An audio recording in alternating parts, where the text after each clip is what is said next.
Salut tout le monde, c'est Pavel et le projet Mind the Cash. Vous êtes sur la chaîne qui est consacrée aux investissements et au trading. C'est le samedi et c'est le samedi PEA où nous investissons dans les actions françaises, dans les actions éligibles à ce populaire, très populaire dispositif fiscal de plan d'épargne en actions.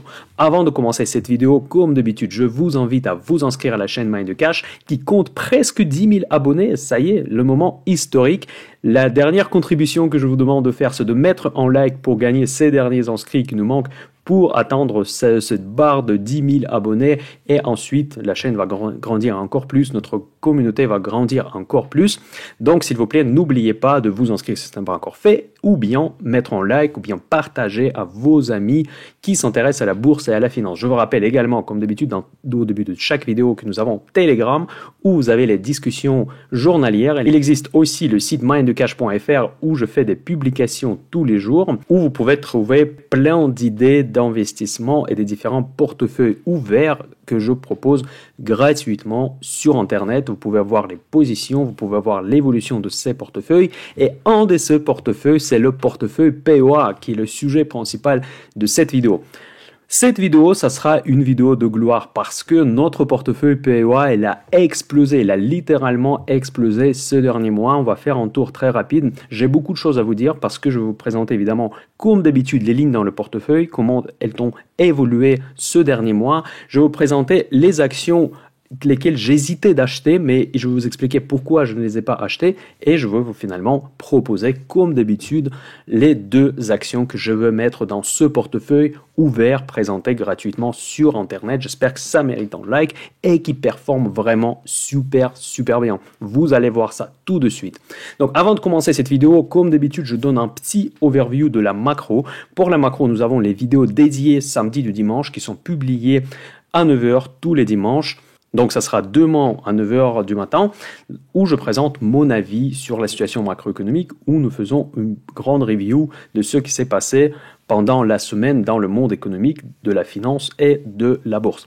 Voilà, donc quelle est la situation macro, mais de manière très brève. Donc là, on sort vraiment des trimestriels, ils sont en train de se terminer progressivement. Et là, c'était vraiment une période excellente pour les bourses parce que depuis un mois, les actions ne cessent pas d'augmenter. Franchement, ça fait pas mal de temps que je n'ai pas vu du rouge sur mon portefeuille de bourse et les portefeuilles que je présente ouvertement sur cette chaîne parce que vraiment les trimestriels c'était très bon. La plupart des entreprises qui nous intéressent ont battu le consensus. Il y a eu quand même quelques déceptions, on va peut-être en parler aussi, mais ces déceptions ne font pas partie de portefeuille PEA, heureusement. Donc on a fait une très belle sélection dans les derniers mois. Donc d'ailleurs le portefeuille PEA a déjà presque un an, donc c'est déjà une opportunité pour faire une certaine rétrospective, comprendre qu'est-ce qui a marché, qu'est-ce qui n'a pas marché. Donc la plupart des choses, vous allez voir, ont très bien performé. Et probablement se poser des questions, quelle sera notre stratégie pour l'année prochaine. J'adore faire ça parce que j'adore faire les projections, les résolutions de la fin d'année pour l'année suivante. Et on fera ça aussi dans les commentaires à cette vidéo. Je vous rappelle que je réponds à toutes les questions qui me sont posées dans les commentaires pour les vidéos. Donc posez-moi la question sur la stratégie, on va en discuter, on va voir comment on va gérer notre portefeuille PEA l'année 2022 qui peut être plus compliquée, qui peut être plus délicate parce qu'on sait que la Réserve fédérale et les banques centrales en général dans le monde commencent à réfléchir. Peut-être pas encore monter les taux, mais au moins réduire les programmes de soutien monétaire. Notamment aux États-Unis, ça a commencé à partir de ce mois-ci. En Europe, ils disent rien pour l'instant. Au Japon, ils continuent les programmes de quantitative easing, on ne voit pas la fin, mais ça fait déjà un moment qu'ils le font. Enfin, ça fait plusieurs décennies, pour de vrai. Et donc, on observe une certaine incohérence dans la politique des banques centrales. Comment cette incohérence va affecter les bourses? Est-ce que la Réserve fédérale va aller jusqu'au bout dans sa réduction des programmes de quantitative easing, ce qu'on appelle parfois le tapering? Est-ce qu'ils vont monter les taux, etc. C'est un sujet des cafés du dimanche de demain.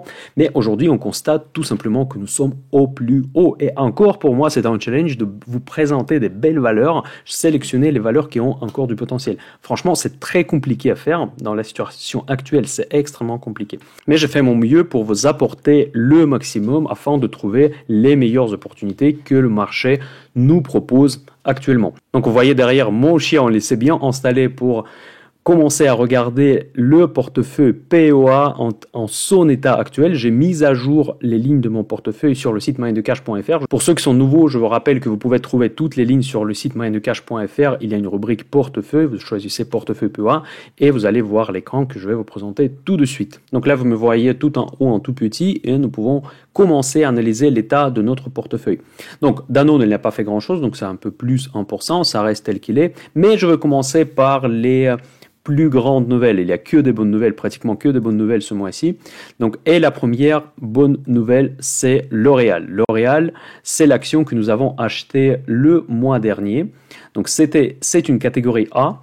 Et pour la catégorie A, sur un seul mois, nous avons fait presque 17%. Mais très honnêtement, je ne pouvais pas faire mieux que 17% sur un seul mois sur la catégorie A, qui est censée d'être, on va dire, un peu moins volatile. Donc ça, c'était la volatilité en notre faveur, clairement. Et ce qui est intéressant par rapport à cette position, est-ce que c'était une chance ?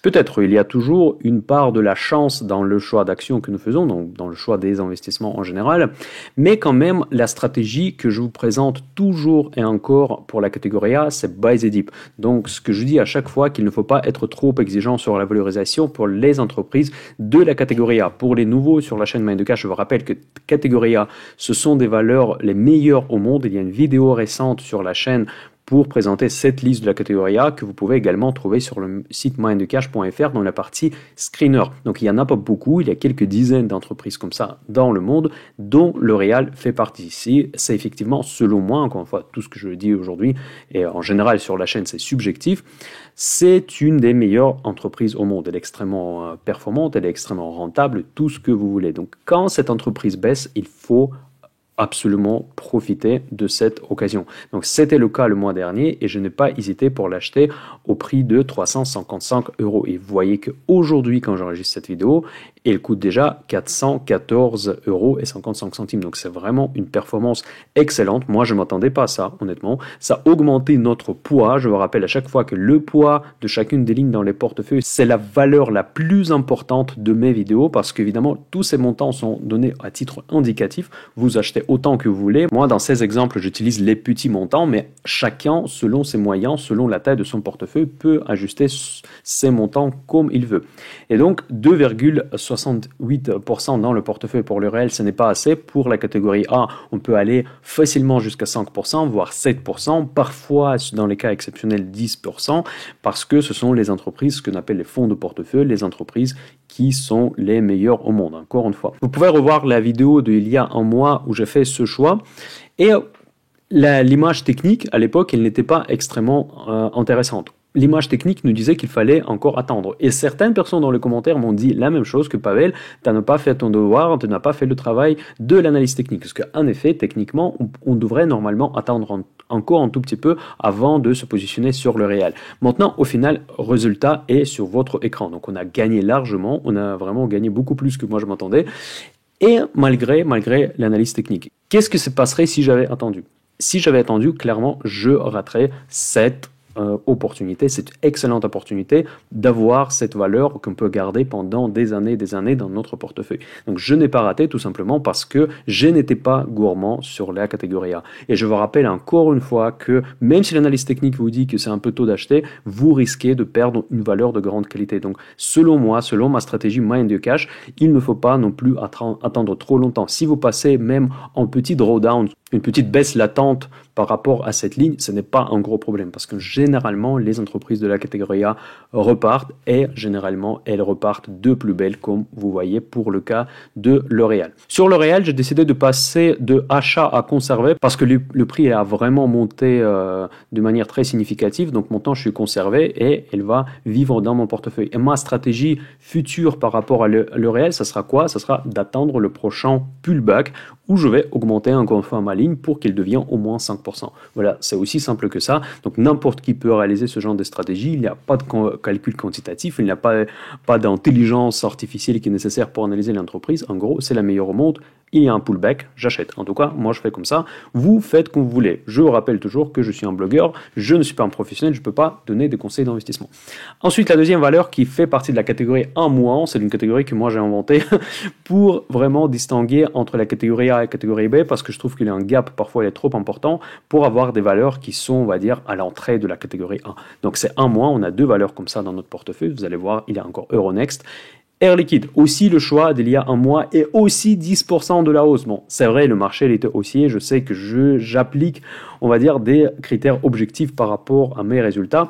Il faut admettre que le mois que nous avons vécu était vraiment excellent. Beaucoup d'actions ont monté, il y a une part de la chance dedans, mais encore une fois, j'ai appliqué plus ou moins la même stratégie. Techniquement, Air Liquide, il fallait encore une fois attendre, mais finalement, nous sommes avec 10% dans la poche et une ligne à très long terme qu'on peut garder à très très long terme. Je sais que ça fait partie de la patrimoine de beaucoup de Français, notre cher Air Liquide qui est un investissement de bon père de famille par excellence. Voilà, pas grand chose à dire. Pareil, je passe à conserver parce qu'il a bien remonté et je garde pour l'instant cette valeur jusqu'à prochain pullback. Je vais appliquer la même stratégie comme pour la catégorie A. Vous voyez, donc c'est pour ça que je mets toujours en avance de quelle catégorie vient l'entreprise, parce que en fonction de cette catégorie, on détermine une telle ou telle stratégie. Par exemple, pour les catégories volatiles de D ou les valeurs quasi start-up ou C des valeurs de croissance, forcément les stratégies seront très différentes par rapport à ce que j'applique pour la catégorie A.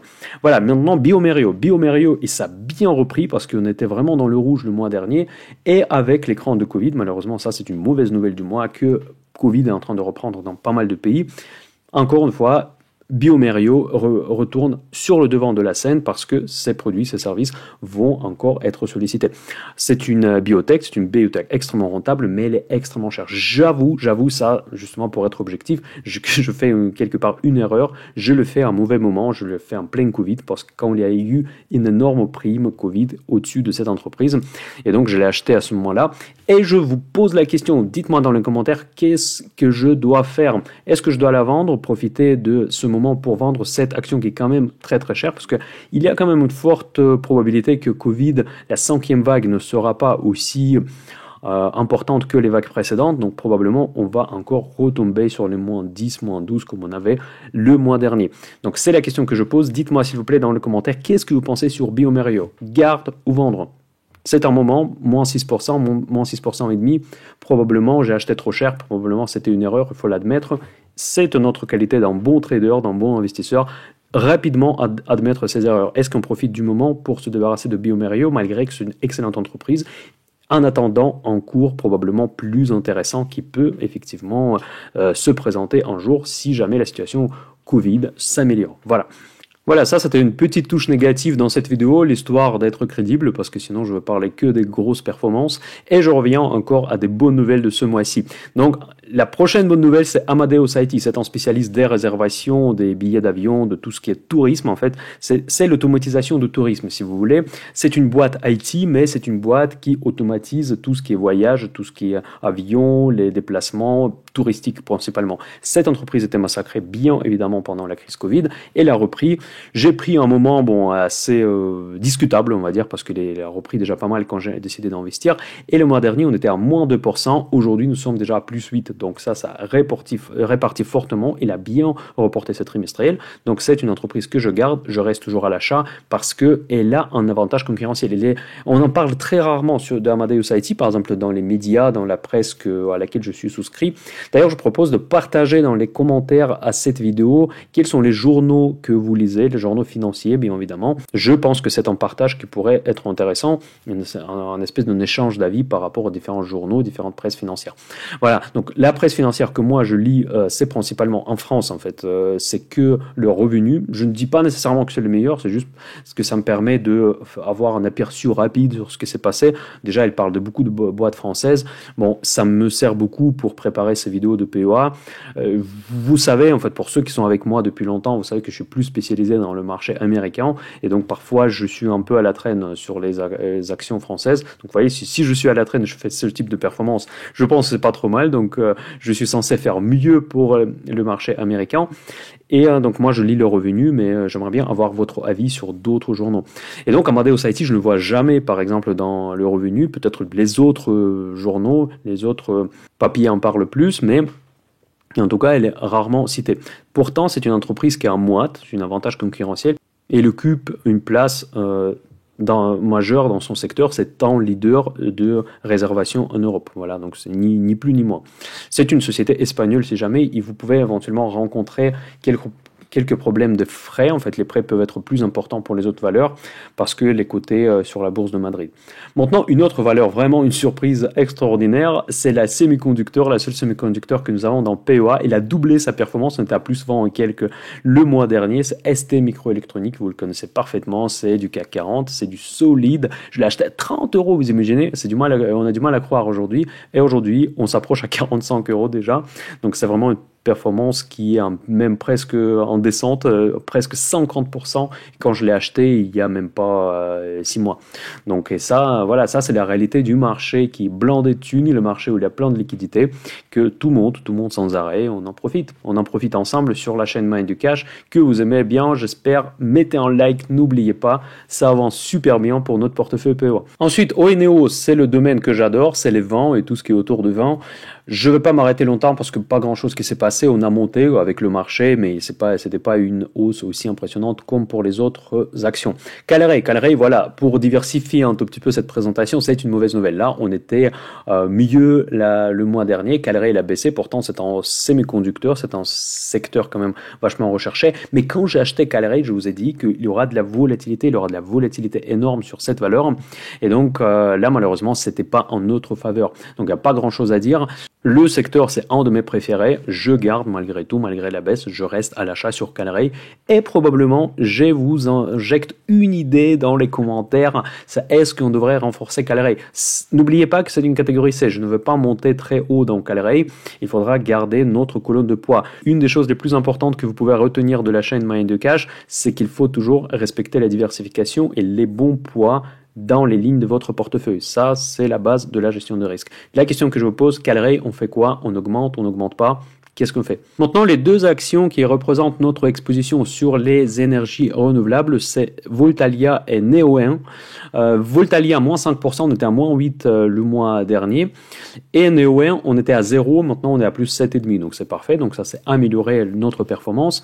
D'ailleurs, ici je voudrais juste faire un petit commentaire, c'est que quand même j'ai beaucoup de renouvelables, j'avais beaucoup de renouvelables, j'en ai pas mal soldé en prenant les bénéfices aux États-Unis. Donc et je vous assure que les rentabilités n'ont rien à voir. Parce que quand j'ai soldé ces positions, certaines m'ont fait genre à 80%, 50%. Donc vraiment, les performances aux États-Unis dans ce secteur n'ont rien à voir par rapport à ce que nous voyons en Europe. Je ne sais pas à quoi c'est lié. C'est probablement lié aux injections de stimulus de Biden qui met plus d'argent sur la table dans ce secteur. Mais c'est juste pour votre information que pour moi, personnellement, je le fais pour PEA parce que ce sont des actions éligibles en PEA.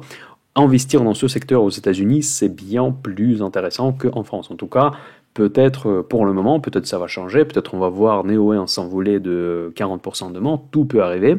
Mais au jour actuel, ça me paraît vraiment un peu à la traîne, vraiment un peu morose de ce secteur en Europe. Ensuite, Euronext, ça c'est la deuxième société que je vous ai déjà mentionnée à catégorie A-, donc plus 16% et demi, donc ça n'a pas énormément changé, je ne veux pas trop m'arrêter. OB, encore OB, notre gloire. Cette société de services en informatique nous a offert encore une belle performance. On a doublé notre performance. Le mois dernier, on était à 23 ou 24%, je ne sais plus. Mais cette entreprise n'arrête pas, elle monte sans arrêt tout le temps. Je n'ai pas grand-chose à dire, donc il a très bien publié cette trimestrielle et encore une envolée d'OB. Donc j'espère que vous avez investi dans OB quand je l'ai acheté à 37,95 et maintenant elle est à presque 55 euros. Vous voyez, donc là je pense qu'un jour on va le doubler la ligne et ça sera vraiment la gloire du portefeuille PEA. Bon, Crédit Agricole, pas grand-chose à dire, 9,5% actuellement. Le mois dernier, on était à plus 3,9 par rapport aux autres performances, c'est presque rien du tout, même si on va dire en temps normal, ça serait excellent, mais par rapport aux autres, c'est pas grand-chose. Donc Boiron n'a pas fait énormément de mouvements, donc on reste dans des performances tout à fait solides. C'était mon pari de début de l'année sur la homéopathie qui n'est plus remboursée par les Sécu.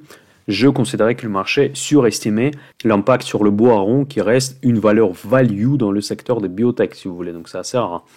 Ipsen, aussi une biotech, là pour l'instant on est dans le rouge, mais rien de méchant. Synergie, encore une fois, c'est une entreprise qui a doublé son période. Je ne sais pas ce qui se passe en bourse, franchement, peut-être j'ai de la chance, je pense que c'est quand même pas mal de la chance, mais Synergie à 42% presque, on a acheté à 30, même pas à 29,35, et là maintenant elle est à 41 € presque, et donc là c'est vraiment une excellente entreprise, une excellente performance pour ce spécialiste de travail temporaire. Voilà, Pharmagest Interactive, elle a repris également des couleurs. Maintenant, on a 30,6% de performance. La semaine dernière, je pense qu'on était à 22, une chose comme ça. C'est une entreprise que j'adore. C'est une entreprise qui est chère. D'ailleurs, c'est un peu comme Biomérieux. Je l'ai acheté au plus haut. Mais cette entreprise, quand même, elle est à plus 30 et on était à plus 50 à un moment donné, juste après mon achat d'ailleurs. Donc, c'est un spécialiste d'automatisation des pharmacies et ça rejoint plus ou moins le secteur qui m'intéresse à long terme. C'est le secteur de la télémédecine. C'est pas tout à fait ça, mais ça se rapproche. Aquila, c'est une ligne que j'ai vendue, c'est une ligne très peu liquide, j'ai pas dû l'acheter à l'époque. Cette entreprise a arrêté les dividendes et les dividendes étaient très intéressants, beaucoup de personnes investissaient pour les dividendes et compte tenu de tous ces critères, cette entreprise ne faisait rien du tout dans mon portefeuille, j'ai décidé de la vendre. D'ailleurs, je vous rappelle que toutes les positions, quand je prends une position, quand j'achète ou quand je vends, je publie cette information sur la chaîne Telegram Mind2Cash que vous pouvez trouver le lien dans la description à cette vidéo comme tous les liens liés au projet Mind2Cash. Voilà, maintenant dans la liste des positions fermées, Rubis, ça fait déjà un moment, on a fermé à presque 11%, Alten, on a fait 42,6%, donc là, c'est un peu comme OB, c'est un concurrent d'OB, c'est une SS2I. Et ce mois-ci, peut-être la plus grosse gloire, c'était S&P Assurance. On en avait beaucoup parlé sur la chaîne Telegram. Donc, j'espère que vous avez profité de cette fulgurante hausse que nous avons vécue ce mois-ci. Donc là, on a vendu avec plus 50% de performance. C'est la meilleure performance et c'était concrétisé ce mois-ci entre mi-octobre et la date quand vous visualisez cette vidéo. J'ai décidé de quand même prendre mes bénéfices sur S&P Assurance. J'espère qu'elle mérite un like. Franchement, je peux pas faire mieux.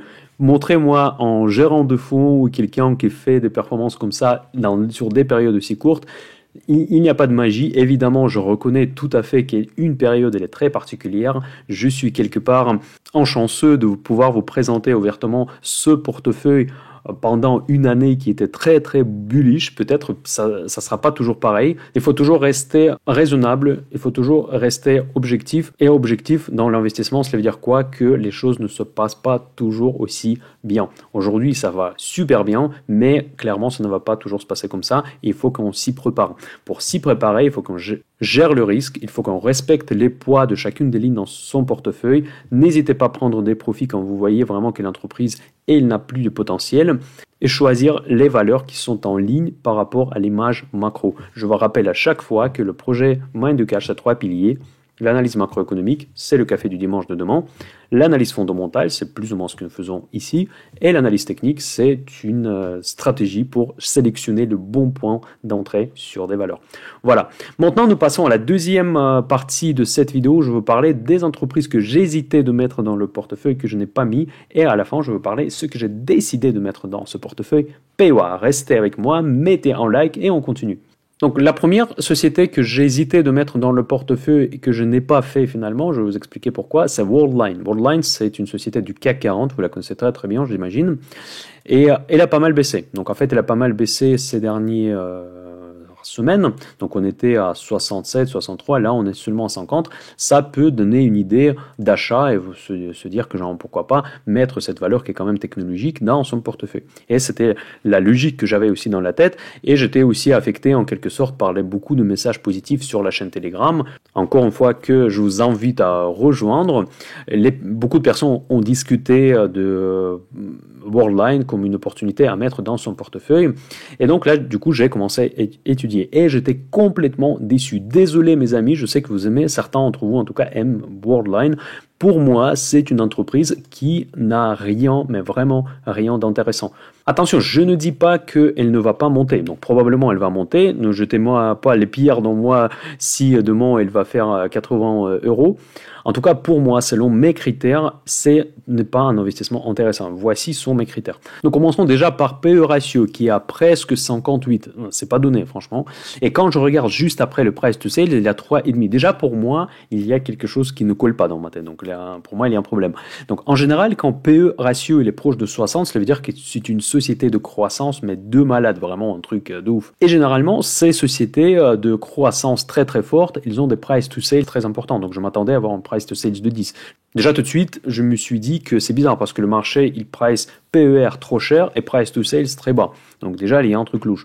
Donc ensuite, je continue mon raisonnement. Je descends sur les marges. Les marges, c'est quoi? Les marges brutes. Donc ça, c'est vraiment la marge de business model, le coût de production, en fait, les chiffres d'affaires moins les coûts de production. On voit un truc de rêve, donc 90% presque.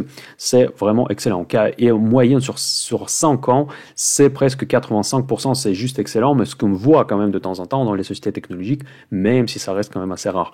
Mais ce qui est bizarre, tout de suite, une autre alerte, c'est que entre la marge brute et la marge nette, vous voyez la différence, c'est vraiment, il y a la mer à boire. Donc là, on descend à même pas 10% sur la marge nette moyenne sur 5 ans et avec 95% de la marge brute. Donc qu'est-ce qui se passe entre ces 95 et 10? Moi, je ne comprends pas. Cela veut dire que le coût de structure, elle est juste explosif. Déjà, je me demande par rapport à la comptabilité, comment ils le font, comment ça c'est possible, je ne sais pas où est-ce qu'ils dépensent autant d'argent, je ne suis pas allé très loin dans mes recherches, mais déjà pour moi c'est bizarre. Bizarre, cela veut dire que je commence à me méfier quand il y a des choses que je ne comprends pas tout à fait.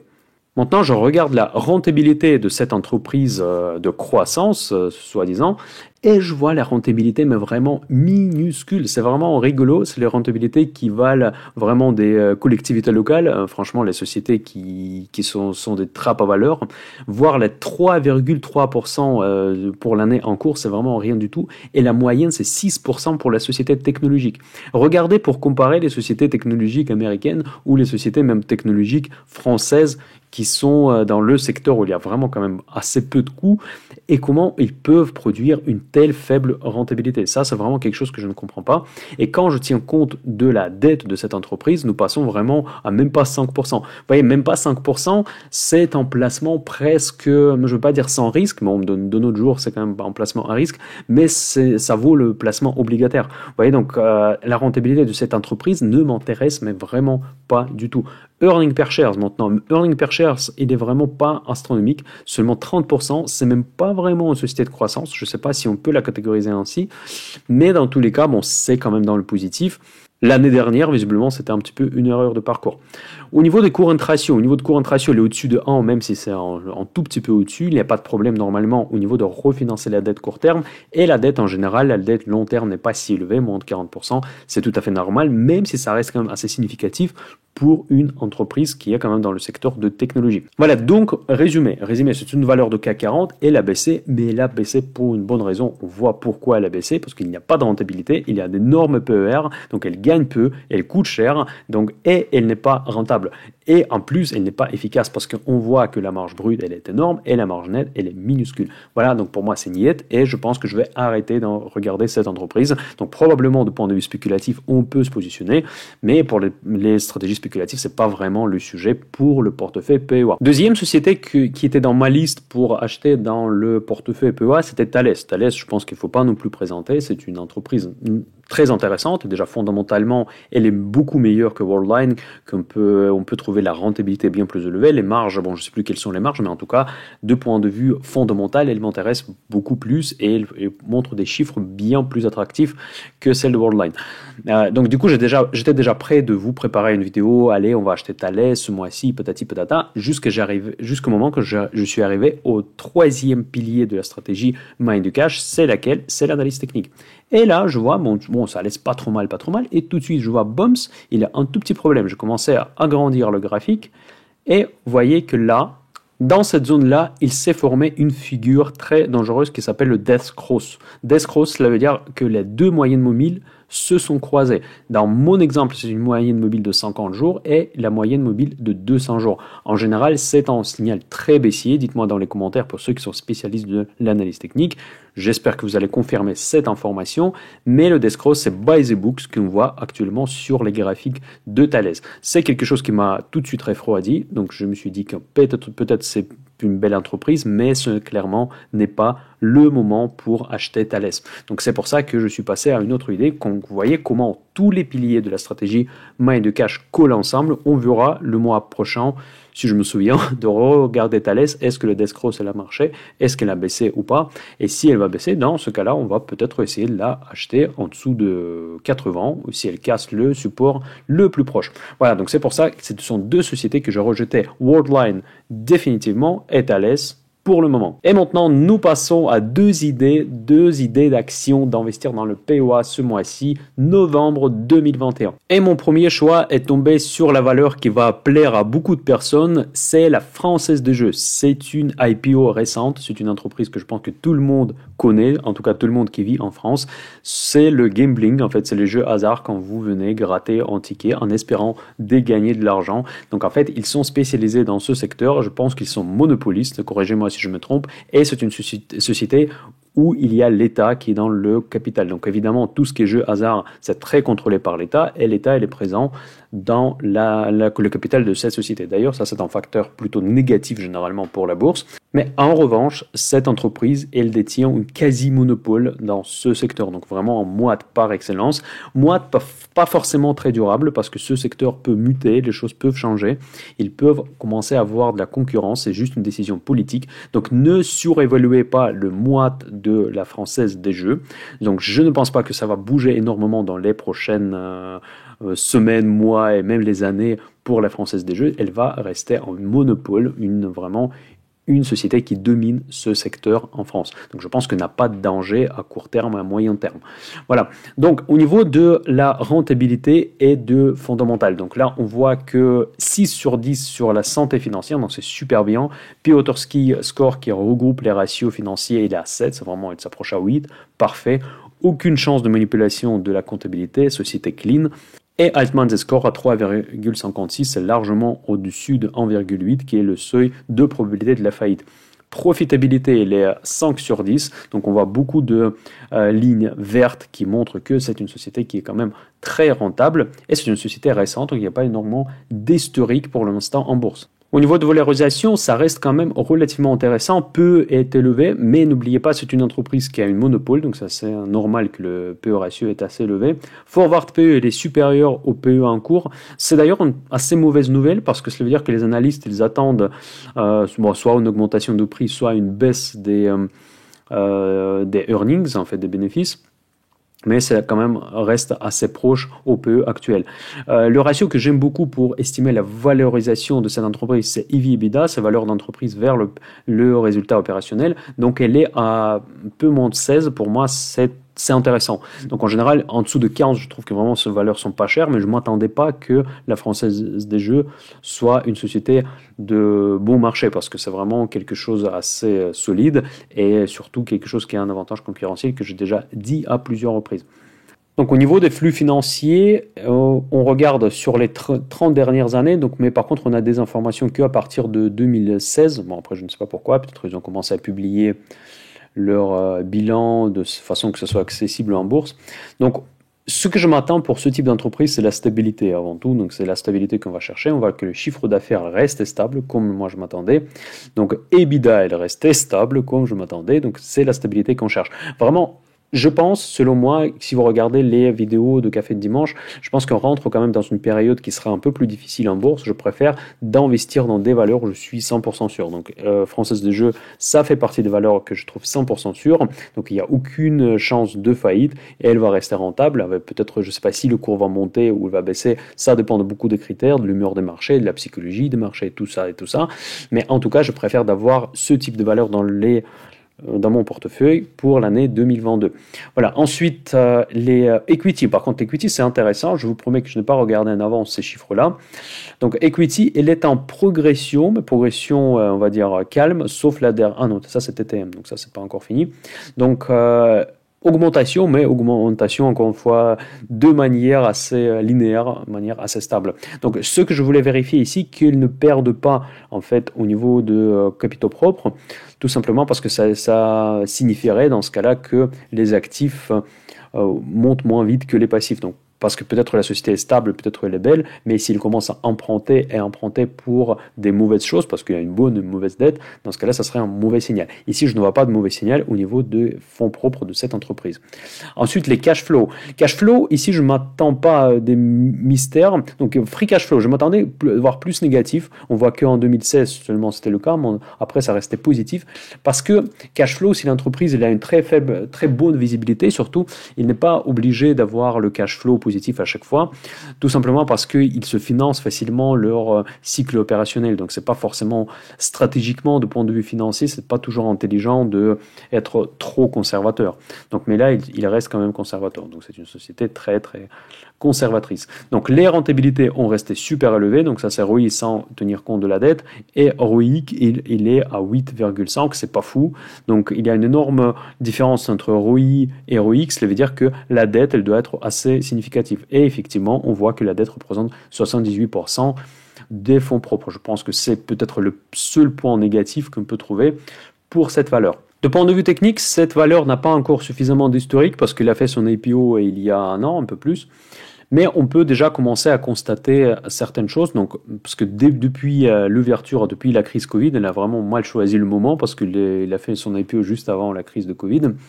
La hausse était très stable. Visiblement, les investisseurs qui ont mis leur argent, je pense qu'il était considéré comme un investissement, comme d'habitude, bon père de famille. Ils ont eu peur après la crise de Covid. Et donc, du coup, probablement, ça ralentit un tout petit peu son ascension qui pourrait être, on va dire, anticipée, qui pourrait être attendue après le IPO s'il n'y avait pas cette crise de coronavirus. Mais en tout cas, elle a suivi la tendance haussière assez marquée. Donc, il y a eu un trend line jusqu'à juillet 2021. Et à ce moment-là, ce trendline a été cassé. Maintenant, nous nous retrouvons dans un flat, en fait, dans ce qu'on appelle un corridor horizontal, donc, dans lequel la Française des Jeux va certainement rester encore pendant un certain moment. Après, ça dépend aussi de la conjoncture, ça dépend aussi de la situation générale sur les marchés. Est-ce qu'elle va casser la ligne de 200 jours ou pas? Ça, c'est une belle question. Pour moi, il s'agit d'une correction horizontale après la première phase de la hausse. Je vois le scénario, et pour moi ce scénario il est très probable, que nous allons rester encore pendant un certain temps dans ce canal. S'il y a une grosse crise, on va certainement ressortir, mais ça va être le cas pour pas mal d'autres entreprises. Mais finalement, on va ressortir par le haut et on va continuer son ascension avec une autre phase qu'on appelle distribution. Ici, il y a clairement une accumulation, il y a clairement une accumulation autour de 41 euros, un peu plus. Donc cette action se fait racheter massivement sur ce niveau-là. Si on baisse ce canal, je pense que ça va être une très belle opportunité parce que pour moi, il n'a eu qu'une seule direction, c'est vers la hausse. Le temps qu'elle maintient bien évidemment son moite, mais ça, il s'agit de l'analyse fondamentale. C'est un facteur majeur fondamental qui est important pour ce type de valeurs qui ont un avantage concurrentiel qui dépend des politiciens, qui dépend de la situation des lois qui sont en vigueur en France. Voilà, donc ça c'est la première société, la Française des Jeux. On peut affecter facilement 1% dans notre portefeuille, on va monter si jamais il y aura une autre opportunité, on pourra monter facilement jusqu'à 2,5% sans aucun problème sur une valeur de telle qualité. La deuxième valeur que je voudrais vous présenter aujourd'hui s'appelle Eurofins Scientifique, c'est une biotech française et là je vais vous lire un petit extrait d'article de qu'est-ce qu'elle fait cette entreprise. Eurofins Scientifique figure parmi les premiers prestataires mondiaux de services bioanalytiques. Les prestations du groupe visent à valider la sécurité, l'authenticité, l'origine, l'identité et la pureté des substances biologiques contenues dans l'environnement, eau, air, sol, etc. et dans les produits alimentaires, pharmaceutiques, cosmétiques et d'hygiène. Donc vous voyez, c'est tout à fait dans le trend actuel. Donc c'est la qualité des produits, qualité de la nourriture, de l'eau, de l'air, etc. Donc ça c'est vraiment quelque chose qui est assez à la mode en ce moment. À la fin 2020, Eurofins Scientifique détient un portefeuille de plus de 200 000 méthodes analytiques et dispose de plus de 800 laboratoires dans le monde. La répartition géographique du chiffre d'affaires est la suivante. L'Europe 57,8%, l'Amérique du Nord 34%, 34,7% et les autres pays représentent 7,5%. Donc les marchés développés, c'est l'exposition principale de point de vue de chiffre d'affaires. L'entreprise, elle est extrêmement rentable, 9 sur 10, c'est de la folie. Ensuite, au niveau de la santé financière, je ne vois aucun problème. Piotr Skiev score, il est proche au top, 8 qui frôle le 9, c'est vraiment merveilleux. Ben Heshem score, donc il n'est pas référencé, il n'est pas répertorié en fait, donc je ne peux pas dire grand chose. Au niveau de probabilité de la faillite, évidemment, elle est presque à 0. Voilà, ensuite, au niveau de valorisation, on a PE 23. Par contre, Forward PE ici, c'est un peu plus marqué que pour la Française des Jeux. Les analystes s'attendent que le PE va être plus cher dans les prochaines années. Donc, probablement, ils anticipent la revalorisation de l'entreprise à la hausse, c'est pas impossible, ou bien la baisse des bénéfices. Donc, ça, c'est aussi un facteur possible qui est plus négatif. Donc, EV/EBITDA, ici, il est plus bas encore. Donc, on est à 11,68. C'est vraiment pas cher selon les critères de valorisation que moi, j'utilise. Maintenant, on jette un œil sur les flux financiers. On voit que le chiffre d'affaires est en constante progression, donc il n'y a aucun problème. EBITDA, il est en train de monter également, donc tout est en hausse. Ensuite, les marges sont très élevées, donc là, ils sont très stables, autour de 67% depuis 2006, donc c'est vraiment très stable. Ensuite, je regarde le total equity, il est en hausse, donc encore une fois, les actifs montent plus vite que les passifs. Les cash flows, le cash ici, free cash flow, il est en augmentation, il est toujours positif à chaque fois, donc c'est parfait. Et au niveau des rentabilités, là par contre on a des chiffres qui sont assez intéressants.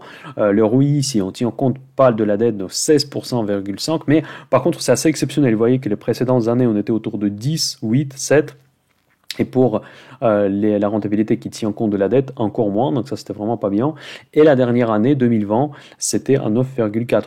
Donc du coup, l'année 2020, elle était très très belle pour cette entreprise. Ensuite, au niveau de la dette n'est pas énorme, on est 0,37%, en fait à 37% des fonds propres par rapport à la dette long terme, c'est ne pas cher du tout. Et la valorisation actuelle à 11,8, donc 11,6 presque, donc c'est vraiment pas cher du tout. Price to sales, 2 ans et demi, 2 chiffres d'affaires représentent la valorisation actuelle des marchés. Ce n'est pas non plus très cher. C'est une entreprise stable, c'est une entreprise de la catégorie B, c'est une biotech, c'est une grosse biotech française. Donc je pense que c'est une valeur assez sûre et surtout que cette valeur elle peut aller dans un contresens des marchés si jamais il y a une correction. Donc c'est tout à fait possible. Je ne dis pas que c'est comme ça que ça va se passer, mais en tout cas quand on investit dans les biotech, on a cette petite chance d'une diversification qui peut être inversement corrélée avec les marchés financiers en général. Voilà, de point de vue technique, il y a eu une grosse phase de la hausse qui a commencé en mars 2020, donc c'est juste après le Covid, comme beaucoup d'autres actions. Cette hausse, elle a continué jusqu'à fin septembre. C'était la petite correction que nous avons vécue à la fin de septembre de cette année. Et il se corrigeait quand même pas mal. Pour cette entreprise, la correction, elle était forte. On a perdu presque, plus de 30% même. Donc, et là, maintenant, on se trouve autour de 100 € par action et on est proche de la ligne de 200 jours sur les moyennes mobiles. Donc il n'y a pas de d'escrocs comme précédemment on a vu sur Thales. Donc il n'y a pas vraiment de danger technique. Et je pense qu'à partir de la ligne de 200 jours moyenne mobile, on peut reprendre le chemin vers la hausse. Après, évidemment, encore une fois, ça dépend de la conjoncture des marchés en général. Au niveau de RSI, au niveau de momentum, nous sommes très bas. On est proche de la ligne où, en général, cette action montre l'impulsion haussière. Et donc ça nous donne une chance supplémentaire que ça se passe comme on veut. Donc on voit qu'à chaque fois qu'on touchait cette ligne de 30% sur les RSI, l'action, elle repartait vers la hausse. Donc du coup, point de vue technique, on n'achète pas au plus haut, loin de là, et on a encore beaucoup de potentiel pour la hausse sur cette valeur. Et encore une valeur qui peut, avec un peu de chance, être positivement pour nous décorrélée par rapport aux marchés qui risquent de se corriger dans les prochaines semaines. D'ailleurs, dans la dernière vidéo de Café de dimanche, je vous ai dit que j'étais assez pessimiste pour le novembre, qui a super bien démarré, mais je pense qu'on devrait avoir une petite correction. Et si vous regardez juste à droite de mon écran, vous voyez que déjà, c'est un peu le cas sur pas mal d'indices. Voilà, c'est tout pour cette vidéo. On a fait vraiment un mois de dingue sur le portefeuille PEA. Nous avons vraiment explosé tous les ratios de leur rentabilité. J'espère que ça vous a plu. Mettez-moi en like, partagez cette vidéo pour que plus de personnes puissent voir notre portefeuille PEA et gagner de l'argent avec notre communauté Mind the Cash. N'oubliez pas, s'il vous plaît, cette geste de gentillesse. Et bientôt, c'est la grande fête, 10 000 abonnés Mind the Cash. Je vous souhaite tout le meilleur. Je vous donne Le rendez-vous demain à 9h pour le café du dimanche. Inscrivez-vous, mettez la petite cloche pour être averti quand je publie de nouvelles vidéos. Et à demain, Mind du Cash. Bye bye.